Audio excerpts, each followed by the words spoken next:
Po në fakt edhe pusha persona të cilët me të vërtet e vlerësojnë dhe mundën ndoshta edhe me dhënë kritika apo edhe komente, komplimente që me të vërtet e dinë që ata ta thonë trash, domethënë. Pra, çka do të kanë e ka kështu pa filtra. Po këto ta plotësojnë shumë shfaqjen produktin që e kanë nxjerrë, qofshin vlerësime, qofshin kritika, çka do që merr për publikut vetëm e plotësojnë produktin që e ke shfaq për atyne. Kështu ato janë shumë të mirëpritura gjithmonë. Nga ana psikologjike, sa është rëndë ndoshta mu shëndru në atë personazh, domethënë, edhe me dal nga personazhi pasi të përfundohet shfaqja apo përmbajtja tjetër që po luanë. Po, është e vështirë se kemi jetu një jetë tjetër, kemi bu tjetër kush, kemi hulumtu për qatë personazh, kush është prindët e tij, familjen e tij, punën e tij, fëmijët e tij nëse veç ka personazhi fëmijë. Dhe kemi mishëru me qatë personazh dhe kemi jetu gjatë qasaj kohë që e punon atë shfaqje, sado që vazhdon shfaqja me repriza, me rrugtimin e saj, kemi mishëru me qatë personazh dhe kemi jetu si qaj personazh sado që jenë s'kin. Që është në anën psikologjike është goxha e vështirë sepse duhesh e mendu si tjetër kush. Kjo është ndoshta po them më e vështira për kësaj pune.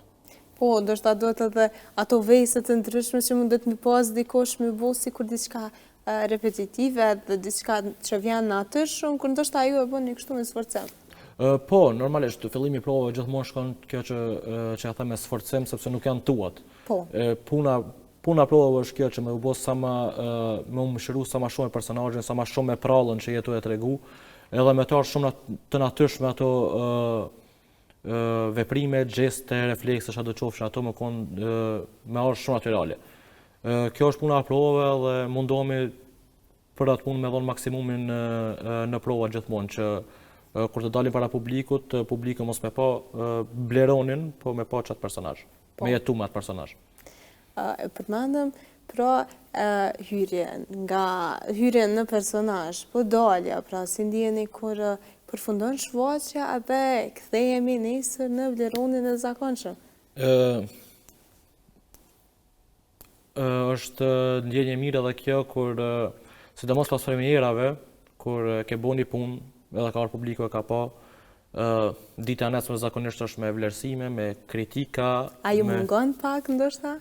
Normalisht të mungon se e gjejmë vetën shpesh duke e marrë shembull qatë personazh. Nëse jemi duke bisedu diçka, ky personazh e kishte thonë kështu.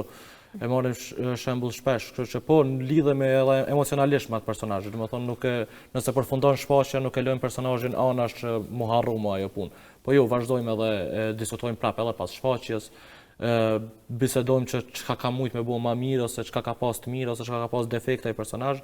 Gjithmonë është me ne, secili personazh që e punojmë.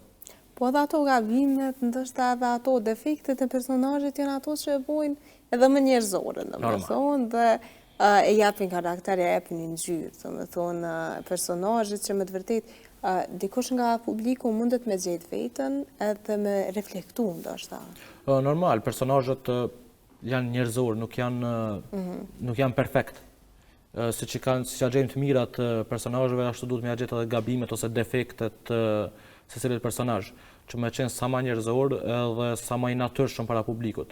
Kështu që po, edhe ato defektet e plotësojnë tepër shumë, janë kyçe në ndërtim të karakterit. Në këtë sens, ndoshta nuk kemi vetëm strikt personazhe pozitive dhe negative.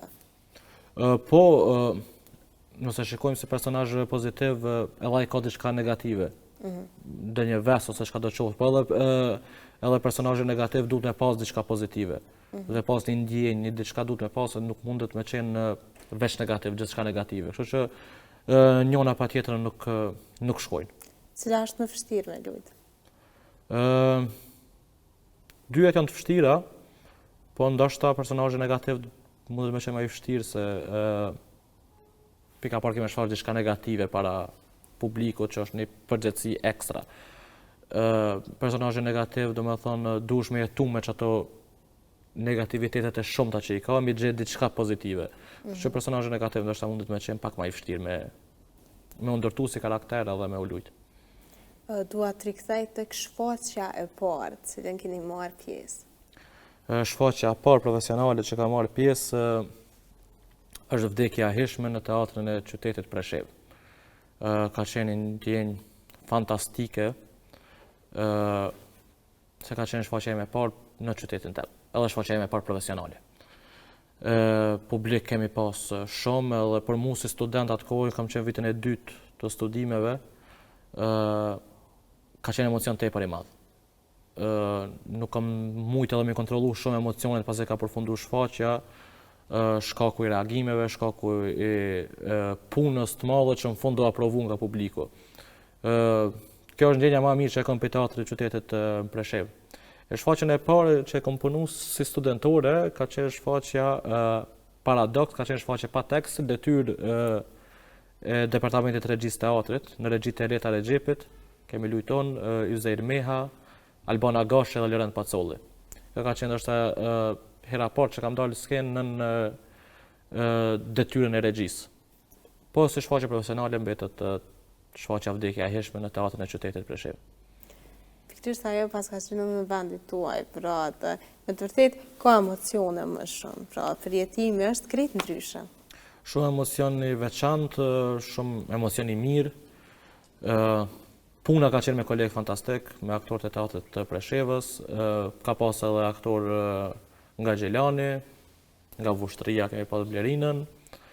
E kështu me radhë ka qenë një ekip fantastike që kemi punu për gati 3 muaj, dhe ka dalë një produkt shumë i mirë që e kam prit tepër mirë publiku. Çka duhet të ketë një aktor sipas teje? Ambicie, përgjithësishëm, edhe duhet me qenë shumë punëtor.